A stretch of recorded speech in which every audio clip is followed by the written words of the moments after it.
What's up, guys? The last two Unity tutorial videos I made actually did not work. But if you saw my games I play video, I told you that I did lose the original game files. So I started this one up. And so far what I've done, which was in part 4 tutorial, is I've created the inventory system and a gold counter. So today we're going to be working over how to pick up gold and how to pick up items. So let's just take a look at the two scripts. So player gold, made this in the last tutorial with no sound, sadly. Here's the code. This is calling up the GUI text that we saw in the corner over here in the editor. This is the counter, the number we saw over there, and this is just displaying it onto the screen. Okay, so here we have the same thing again, the numbers. You can have as many of these as you want, different items, and just type it out what you want to appear. So again, this is calling the numbers, this is the numbers, GUI text, GUI. Alright, so we get the picture. Let's open up our item script. Now this script will be attached to an item.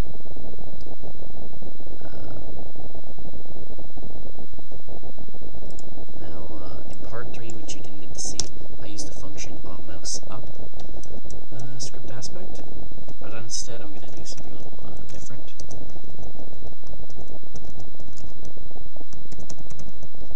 So on trigger enter, and for on trigger enter we're actually going to write something in here, so wait, no, hit, I believe it is. Alright, so if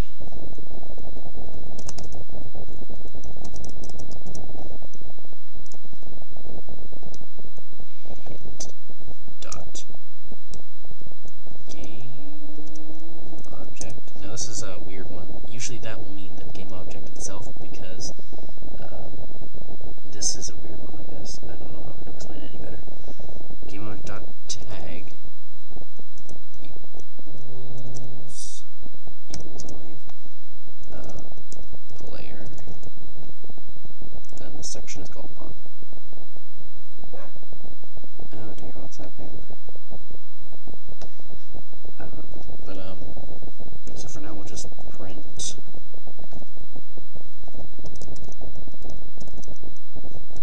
array. And that needs to be a lowercase, I believe. So let's save that up. Okay, go into Unity. This is just to test it. I'm getting no. Oh, yes, I'm getting an error because I didn't put a semicolon. Here.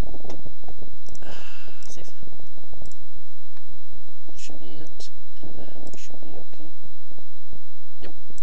So now what we're going to do will be let me consider this for a second. Nice. Game object, create other cube.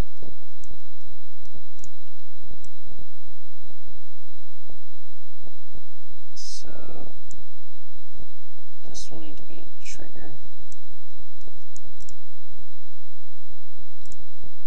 And we're gonna want game object, create other cube. Just watch what I'm doing first before you freak out. Okay. Trigger. And mesh render. So now we should be able to, if we tag this player, if we walk into it, it should print what I want it to print. So if we just walk in, and nope, that's not working.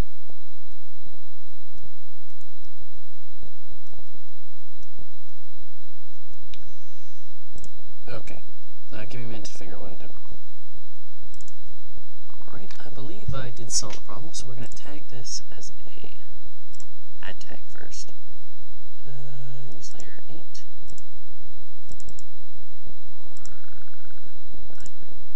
So now, what shall we do? Let's name it item. Okay, that's good. So, and now we will drag the inventory. So this cube, which I did enlarge to see if I can fix it, but I couldn't.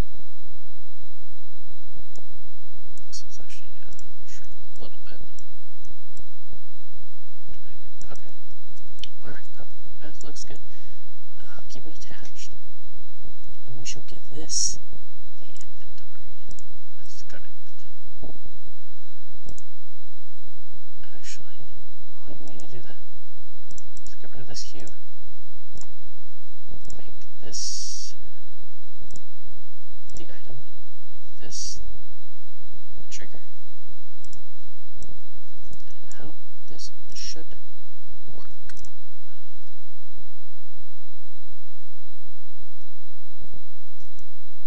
Yep, it's adding basic items. See, every time we walk in, it's going to add a basic item. Which is kind of cool. I fixed this because I realized I put it on the wrong spot, so I deleted the thing and just put it into the inventory. So if it game plus equals 1 to the items, and we can do like we can have multiple effects in this. So let's say potions plus equals 2, so it'll load faster. So we can just hold on a second. At this, so we get 2 potions every time I'll enter it. So double. Kind of cool. So now we have that. We can fix that up.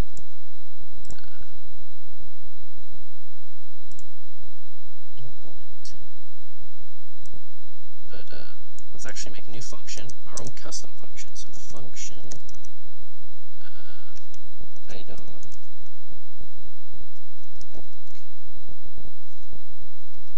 Actually, perfect chance to create a new script for it to work. So create JavaScript item. So in this item script will contain a function that our script will call upon. The project assembly script has already been modified by style. Do you want to reload it? Cancel. Cancel. Save it. Save. I don't know what just happened. Anyways, so item function item. So this would be a perfect time to show you the input section. So if we go to edit, actually, nope, project settings, here we go. Input. This is where we can create our own button picks. So if they get the button, let's make it 16. So it's a second jump, and we'll name this E. Positive button will be E.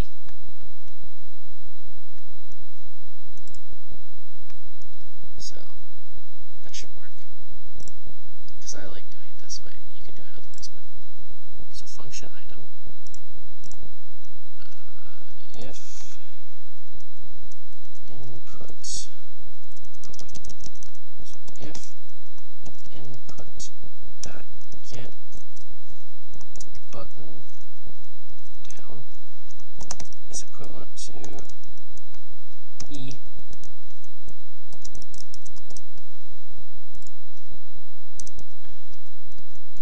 inventory dot items equals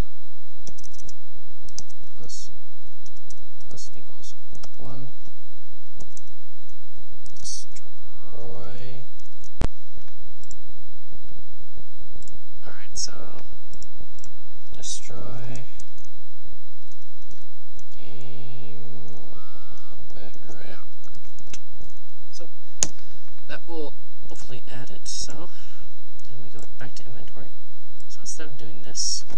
to call the item dot.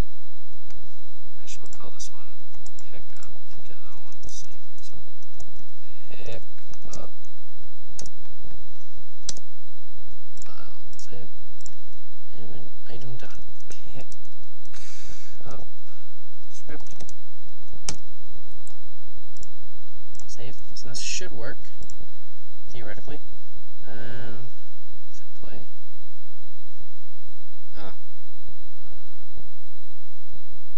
Static member pickup. Okay. So let's make it a static function. Maybe that would work. I don't know, but let's hope so. It should. Unity engine components required to get a non-static member game. I don't understand. Non-static member game object. I'll figure this out. And when I do, I will bring it back. Well, I have yet to figure out how to fix it. So for now, you just run through it and you get an item. I'll work on fixing it for the next part. Also, what do you think about the sword and the textures? Because I, for now on, am making all my own stuff for games using Blender and Paint.net.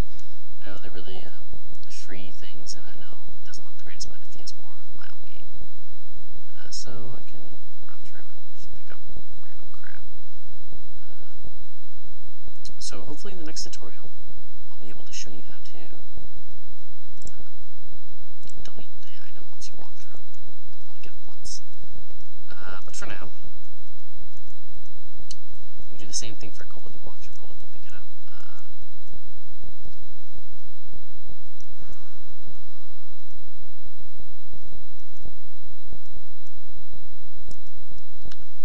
That's all I can really think of at the moment. Well, to end the tutorial, probably do one last thing. So, to recap, the inventory item has nothing in it. Oh yeah, it does, but not great. Player gold. So yeah. Very easy scripts I made myself.